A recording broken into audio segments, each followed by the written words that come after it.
Yeah, sorry that I missed, the story before and asked you if you shaved the D. I'm a little flustered right now because actually I just got before I came here, we were a little late because I got into my first car accident.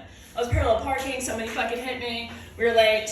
And then we were gonna be pretty close to on time, but then I got into my second car accident. When somebody hit my car after I was getting the police about the first car accident. So, excuse me that I'm late. And then that's why I brought in my whole entourage. And I saw the Lord Christian was showing the light when there's a minute left. And if I go over a little, that's okay. I did bring 90%. I was actually going to make a joke before I came here saying, I didn't know what it was going to be, but I was like, my family's going to take up half the shelf. I was fucking wrong. But that's not even my bit that I wanted to do. I was just introducing myself. Maybe something else I want to introduce you about me is I do a little bit of swimming. Some people, not really choke. I don't know if that's supposed to fucking mean. And so some people do call me the Michael Phelps of our time. If Michael Phelps wasn't of our time and was a 20-year-old girl named Maggie who picked up swimming this year. And so that means I spend quite a bit of time in my university locker room. I go to school in Missouri. My aunt wanted me to talk about this. Has anybody here heard of Missouri? Apparently, it's one of the 50 great states. I didn't fucking know that. If you want to go there, Jesus billboards, racism, all right barbecue. So I go to this locker room, and it's like the Taj Mahal of all locker rooms. It's huge. Nobody's ever there. And so when I get into the locker room, I always make sure there's a bench. And I put my shit all over the bench. I make sure I'm covering up most of the bench. Somebody could maybe fit one ass cheek on this bench if they want. And I do this as a safety precaution to let everybody know this bench is occupied. Es occupado. If I knew more languages, I would say it in more languages. I don't know them. And so I put all my shit there, and I go, first, obviously, I get into my swim cap, my bathing suit, I go out to the pool, I do my little swim, I look a little bit like a sperm, just like very cool. I come back, sit down on my bench. I covered most of the bench. I didn't cover all the bench. I'm not a fucking dickwad. I'm not a dickwad.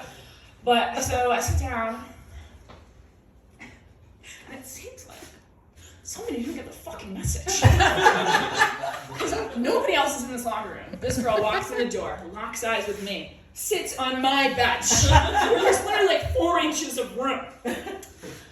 So, there's a lot going through my mind. I'm like, what the fuck is going on here?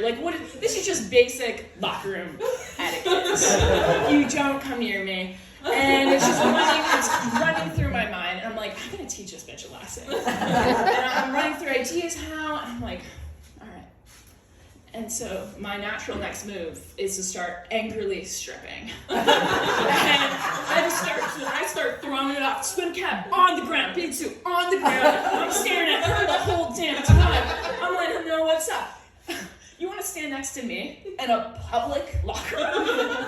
I'm going to show you a fucking public locker room. This fucking coochie bitch, this is war. And so we're staring at each other. I'm looking at her right in the eyes, and she's looking at me, and I don't know what I thought her next move was going to be. I was like, maybe she's going to cry. Maybe she's going to scream. Maybe she's going to ask me out on a date. I don't know. What I didn't expect was for her to start stripping too.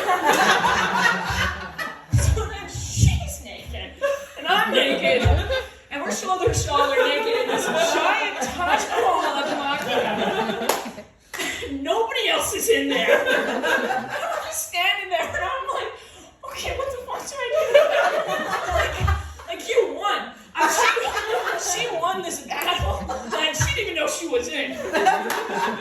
She dropped the fucking atom bomb. She took out the bazooka literally, and just shot me down. And so I was like, yeah, I gotta leave. There's nothing else for me here. So I left, and I was angry. I was frustrated. But now that time to reflect. I'm a little bit more mature now. And looking back, soulmates? Like, I have never had a connection with somebody like that fast. Like, we were standing in that room together naked, and it was like instant. It was chaotic. It was spiritual. There was something deep down inside of me. So you all thought I was here to fucking do comedy today. No.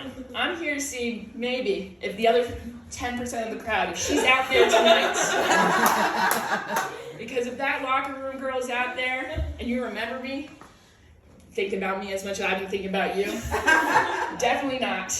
Definitely didn't write a stand-up about me. But I just wanted to say, you locked that locker as you left the locker room that night. That's what but you also locked my heart. And that's all I got.